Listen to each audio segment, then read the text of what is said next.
Well, I gave it a fresh coat of paint today. I'm glad I did because we had some morning fog. And at that, now there's no rust.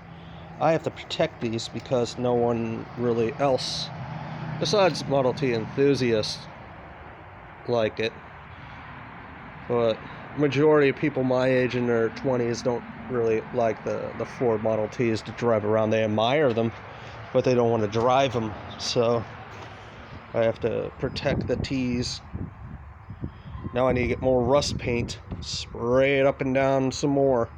There's a light dusting of rust paint. I needed to do that because of the, well, if I didn't, what was going to happen is it was going to start lifting and peeling off, and that ain't good. We need to have these protected and preserved for the next generations. Even though it's an engine right now, the T's are at the house. I could show you the T's later if you want to, but this one's here because it's heavy. It took 3 people to pick it up to move it, so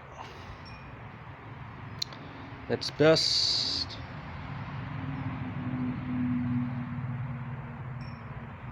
And these are still usable, but yeah, I have to spray it up and down, get it all nice and pretty.